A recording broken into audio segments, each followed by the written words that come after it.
Hi, we're making tzimmes for Passover, and this year what I decided to do was to combine several ingredients from sort of my compote. So here's what I got. I got sun-made tropical trio, pineapple, papaya, and mango. And then of course the main ingredients, pitted dates,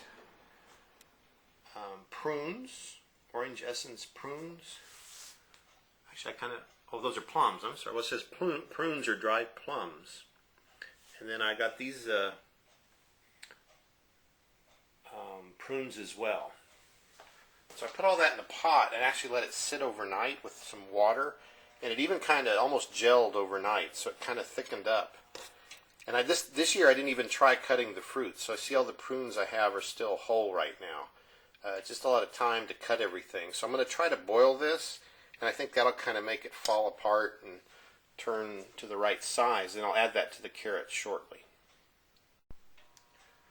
So of course the next primary ingredient of tzimmes are carrots. And I buy the little baby carrots here, just because they're already kind of cut. So there's a package of baby carrots, and I'm making a huge load of tzimmes, so I have 5 packages.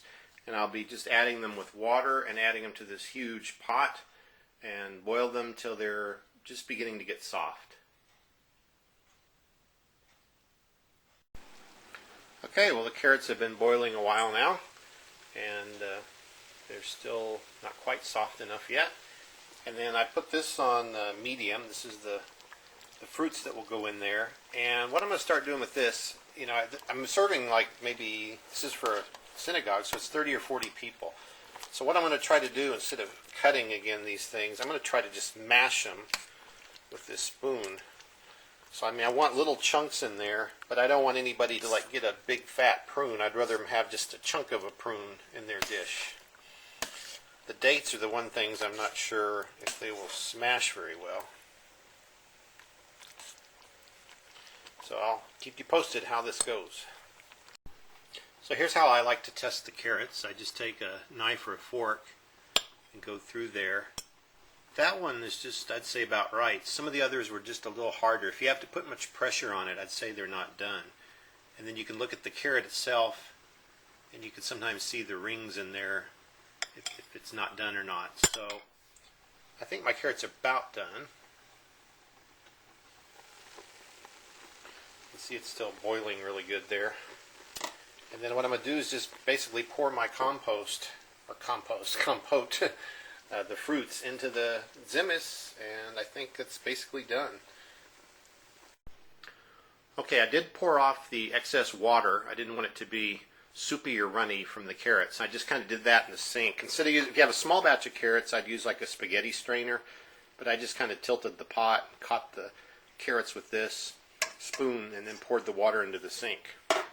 So now comes the fun part. We're going to take the fruit mixture, and I have to stay back to keep this from steaming up.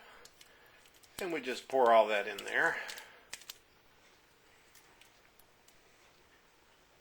Scrape the bottom of my pan here in a minute.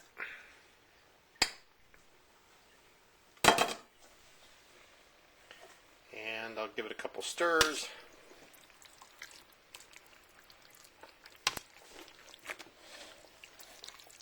I think I'm going to need both hands for this.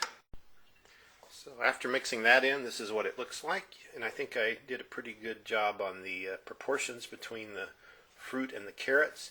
And now one last ingredient I like to add. I either often add apricot jam or some kind of orange marmalade, because this actually says it's orange bitter.